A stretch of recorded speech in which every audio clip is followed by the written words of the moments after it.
Welcome to Return to Home with Michele Broxton. I'm so excited to welcome you back into the kitchen today as we explore 100-year-old vintage recipe favorites from your grandma, maybe our great-grandmas. Well, she was probably cooking them over a wood stove, but today we're going to recreate them in my farm kitchen here in Missouri. Now, this is our last episode for this season, and I'm sure going to miss you until we get together again, and I want to make sure and thank all of our sponsors.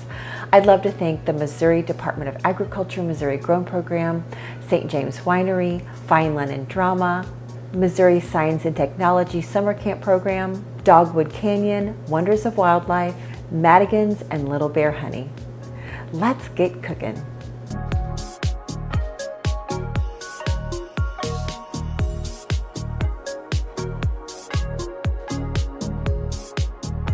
First, let's make one of my all-time favorites, tomato pie. The first thing we're going to do is cut up 5 large tomatoes. Now, if you've never made tomato pie and it's summertime where you are and you have tomatoes in season, you're in luck because you can go to a farmer's market near you and find tomatoes in all kinds of colors. I love heirloom tomatoes. I love red tomatoes, of course, but I also love yellow tomatoes, purple tomatoes, orange tomatoes, green tomatoes. The more colorful tomatoes you can find for this recipe, the better. We're gonna slice these up in nice even slices for our pie. You want to slice these thicker than you would normally slice for sandwich slices so that they will make a nice meaty pie. I'm gonna show you how to do that now.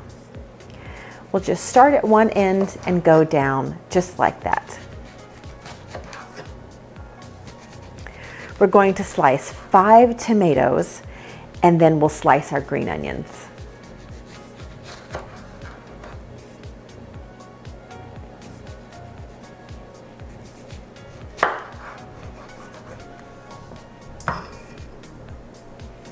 Now that we've finished slicing all 5 of these tomatoes, we're going to set them to the side and make our creamy mixture to go on top. Now, if you wanted to, you could add bacon to this and make the world's most amazing BLT. We're going to chop up next some green onions. Now, the nice thing about this is these are all things that you can make homemade or have fresh from your garden. That looks perfect. We'll just set that over to the side and we'll start assembling our internal mixture. First, we'll add mayonnaise. Now, you can make homemade mayonnaise if you like, and if you'll check out earlier this season, we made homemade mayonnaise right here on Return to Home. It was really fun. I add a little bit of Dijon mustard to my homemade mayonnaise. I think you'll like it. Next, we'll add a pinch of salt. We will add a little Parmesan cheese. We're going to save some of this for the top. And then we're going to add a cup of mozzarella cheese and a cup of mixed cheese. Now, I have a little more than a cup in here because I'm going to save some back for the top. Perfect. We'll mix that together.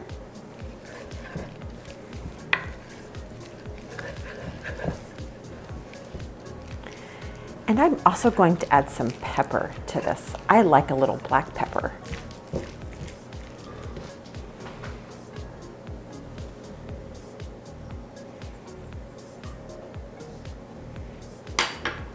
And I think let's go ahead and sprinkle almost all of our green onions inside.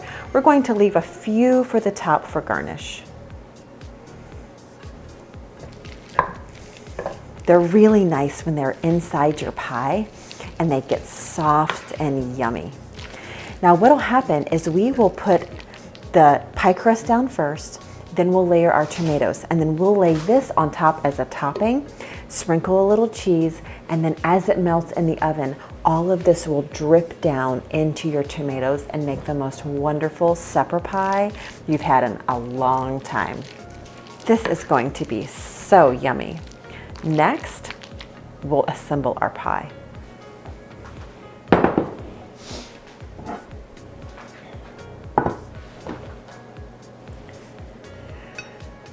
Okay. Now, I like to go ahead and shape my pie crust before I put the filling in. It just makes it easier, I think. So I'm going to turn down my edge like this. Now, some people use a fork method. I like to turn down my pie crust edge a little bit in the pie pan, and then I make a little fluted edge on it. If your pie crust turned out like mine did, and it's a little smaller than your pie pan, don't worry about that at all. You're making a pie in your kitchen. You're doing great. There's no wrong way. It's all gonna be so yummy. Okay, now I'm gonna go back and make my pretty little edge here.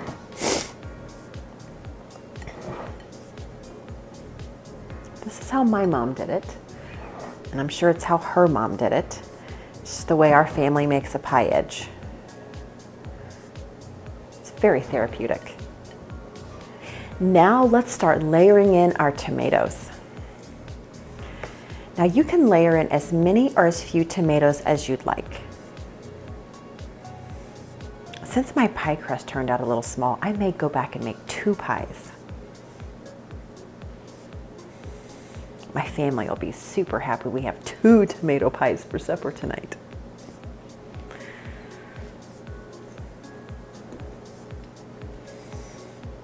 That looks perfect. Now let's put on the topping. Don't be surprised if you want to take a little sample of this.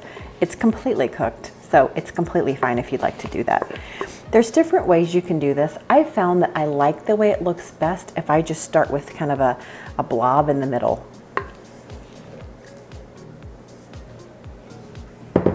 And then I spread it out from there.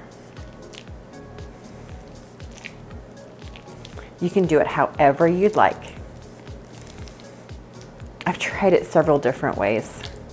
It all tastes the same, but you know, we like for things to look cute.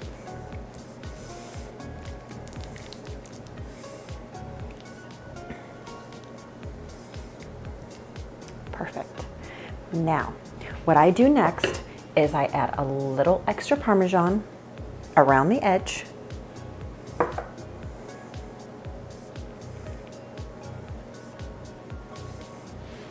Just like that. And I add a little extra cheese of this cheese around the edge. I guess my hand's not gonna fit in there, is it? Just because I want all my tomatoes to have cheese on them. And I'll add just a tiny bit of extra cheese on top. Just like that. If for no other reason, I just like the way it looks. Okay, next, let's add our extra chives.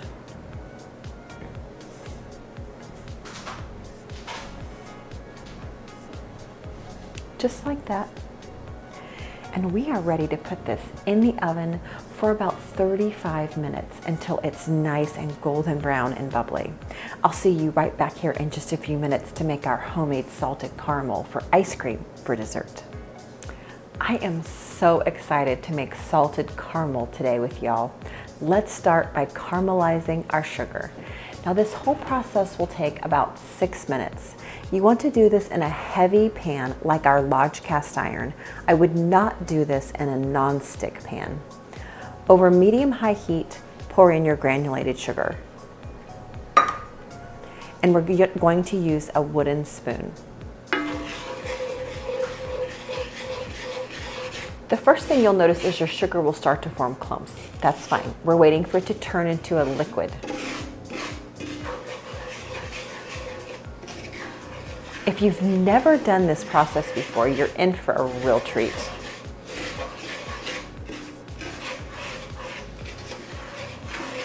We're going to just keep stirring until our sugar turns brown and liquidy, and then I'll meet you right back here and we're going to add our butter. Now, as you're working your sugar into your pan and stirring it constantly, you'll notice you may still have some sugar lumps in your pan. That's totally fine. Just grab them with your wooden spoon or spatula and drag them along the bottom of your cast iron skillet. This is where having this heavy pan and nice even heat really comes in handy. I can see that we're starting to get really close to having our mixture ready for butter. So we're going to have all of our butter right here ready to go. Perfect. This is nice and evenly combined. We're going to add our butter. Be very careful as you're doing this so that it doesn't bubble back on you.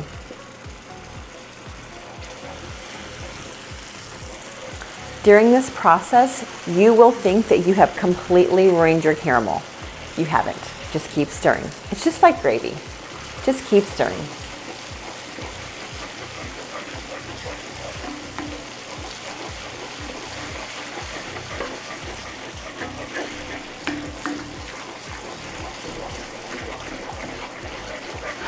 You want your butter and your sugar to be completely combined. Just keep stirring. And next, once these are completely incorporated with each other, we're going to add our heavy cream.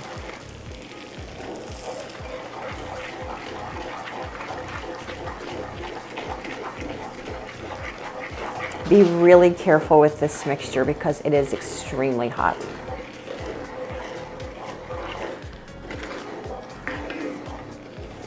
We're going to just continue to let this cook and incorporate our butter and our sugar until we cannot see any separation between the butter and the sugar. At this point, sometimes I'll switch to a whisk. Sometimes I'll just keep using my spatula.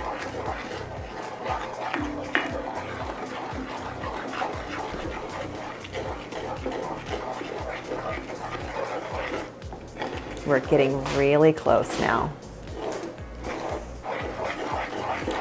As your sugar and butter start to thicken back up, it will, at a certain point, catch, just like it does with your gravy.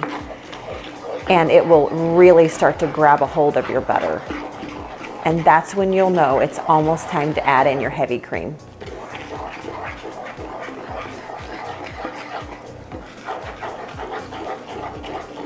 Working my way around the sides and any areas that I might still see any separation between the butter and the sugar.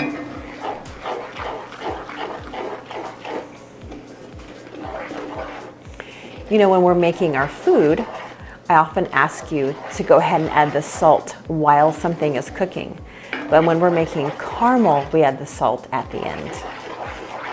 This is really coming together nicely. You still see a little separation around the edges, so I'm going to come around and catch all that with my wooden spatula and make sure and drag it toward the middle. That's smelling so nice.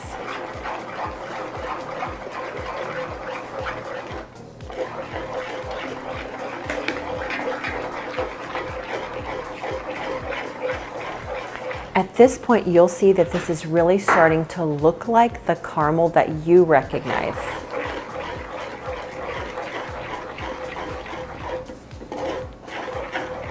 You can store homemade caramel on the shelf for, I would say a month, maybe 2 months.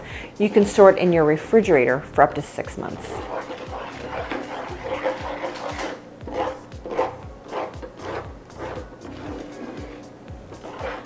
Getting really close to being ready for our cream. Okay, and now we are ready to stir in our heavy cream. Now be very careful with this, as this can potentially splatter back on you, especially if your cream happens to be cold. I recommend starting with your cream at room temperature if at all possible.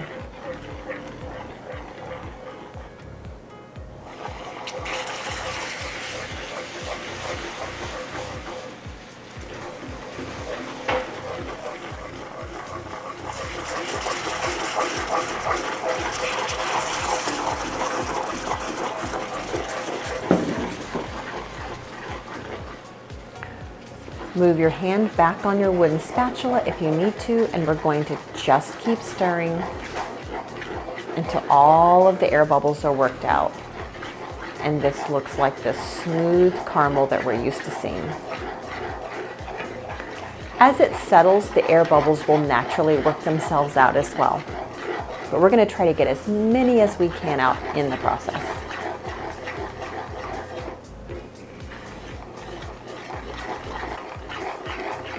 I've turned my heat down. We're going to just continue to stir this as it cools down so that everything stays incorporated. Our butter, our sugar, and our heavy cream. I can just add the salt and then we can be done. As our final step, let's add our salt. And now you and I have made salted caramel. Now that our homemade tomato pie is complete and our caramel sauce is ready and salted, let's get out some of our homemade ice cream and have a delicious treat. Now, if you haven't made homemade ice cream before, I highly recommend our 3-ingredient ice cream recipe that we made just a few days ago. Now that our ice cream is in one of my favorite things to eat ice cream in, a nice coffee cup, because you can take it on the back porch, you can take it in a comfy chair, you can take it anywhere you'd like to. Let's have some caramel sauce. Now you do want to let this cool down just a little bit before you drizzle. But we're going to drizzle this right over the top. Now you can add pecans, you can add chocolate chips, you can add all kinds of things to your ice cream and make it really delicious. I really hope that you've enjoyed our recipes today on Return to Home with Michele Broxton. We explore 100-year-old vintage recipes right here in my farm kitchen at Ozark Farms. If you'd like more information about these recipes or about Ozark Farms, visit us at returntohome.org. Email me at hello@ozarkfarms.org. I sure hope you'll join us next time right here on Return to Home.